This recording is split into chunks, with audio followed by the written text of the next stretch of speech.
بسم اللہ الرحمن الرحیم۔ حدیث نمبر 335-336، حدیث نمبر 335-336، نماز کے دوران اشارہ کرنا۔ نماز کے دوران کسی کو اشارہ کرنا، کسی کو اشارتاً کچھ کہنا، اس کے بارے میں کیا حکم ہے؟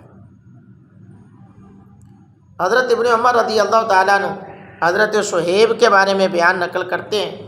وہ فرماتے ہیں کہ میں نبی اکرم صلی اللہ علیہ وسلم کے پاس سے گزرا، آپ نماز ادا کر رہے تھے۔ میں نے آپ صلی اللہ علیہ وآلہ وسلم کو سلام کیا تو آپ صلی اللہ علیہ وسلم نے اشارے کے ذریعے مجھے جواب دیا۔ راوی بیان کرتے ہیں کہ میرے علم کے مطابق انہوں نے یہ بات کہی تھی کہ نبی پاک صلی اللہ علیہ وسلم نے انگلی سے اشارہ کیا۔ حدیث نمبر 336، حضرت ابن عمر رضی اللہ تعالیٰ عنہ بیان کرتے میں نے حضرت بلال رضی اللہ تعالیٰ عنہ سے پوچھا، کیا نبی پاک صلی اللہ علیہ وسلم لوگوں کو جواب کیسے دیتے تھے جب لوگ آپ کو سلام کرتے تھے اور آپ اس وقت نماز پڑھ رہے ہوتے تھے؟ تو انہوں نے بتایا کہ نبی پاک صلی اللہ علیہ وسلم اپنے دست مبارک سے اشارہ کر دیتے کہ میں نماز میں ہوں۔ یہ حدیث صحیح حدیث ہے، حسن حدیث ہے، امام ترمذی نے لکھا ہے۔ حالت نماز میں انگلی کے اشارے سے سلام کا جواب دینے میں ائمہ کرام کا کیا حکم ہے، آئیے میں آپ کو بتائے دیتا ہوں۔ اس بات میں تمام ائمہ فقہا کا اتفاق ہے کہ دوران نماز انگلی کے اشارے سے کسی کے سلام کا جواب دینا جائز نہیں ہے، خاص تھا حضور کا۔ اگر کوئی شخص انگلی کے اشارے سے جواب دیتا ہے تو اس کی نماز فاسد نہیں ہوگی، خواہ اس کا مفہوم سمجھا جائے گا یا نہ۔ ہاں، نوافل اور سنت غیر مؤکدہ میں، نوافل اور سنت غیر مؤکدہ میں اس کی گنجائش ہے، جبکہ فرائض میں نہیں ہے۔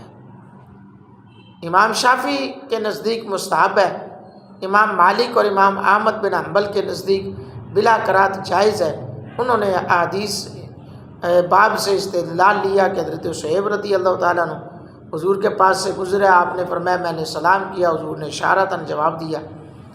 امام پاک امام اعظم ابو حنیفہ رحمۃ اللہ علیہ آپ کا موقف ہے کہ انگلی سے سلام کا جواب دینا کراہت کے ساتھ مکروہ ہے لیکن جائز ہے۔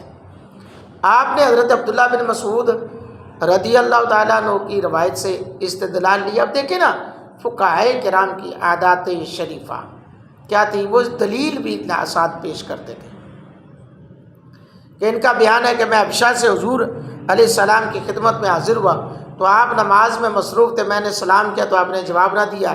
اس سلسلے میں الفاظ یہ ہیں، فَسَلَّمْتَ عَلَيْهِ فَلَمْ يَرُدُّ عَلَىٰ۔ امام اعظم ابو حنیفہ رحمۃ اللہ علیہ کی طرف سے ائمہ ثلاثہ کی دلیل کا جواب دیا جاتا ہے کہ اس باب میں حدیث سے باب سے استدلال کرنا اس لیے درست نہیں ہے کہ اس میں ابتدائی اسلام کا یہ واقعہ بیان کیا گیا، اور جو حضرت عبداللہ بن مسعود نے بیان کیا ہے تو اس سے وہ منسوخ ہے۔ یاد رہے ان دونوں حدیثوں میں نفلی نمازوں کے واقعات بیان ہوئے ہیں۔ نفلوں میں تو گنجائش ہے، فرائض اور واجبات کے اندر اگر ہو تو اس سے جواب دینا گریز کیا کریں۔ اللہ تعالیٰ میرا آپ کا حامی و ناصر و آمین۔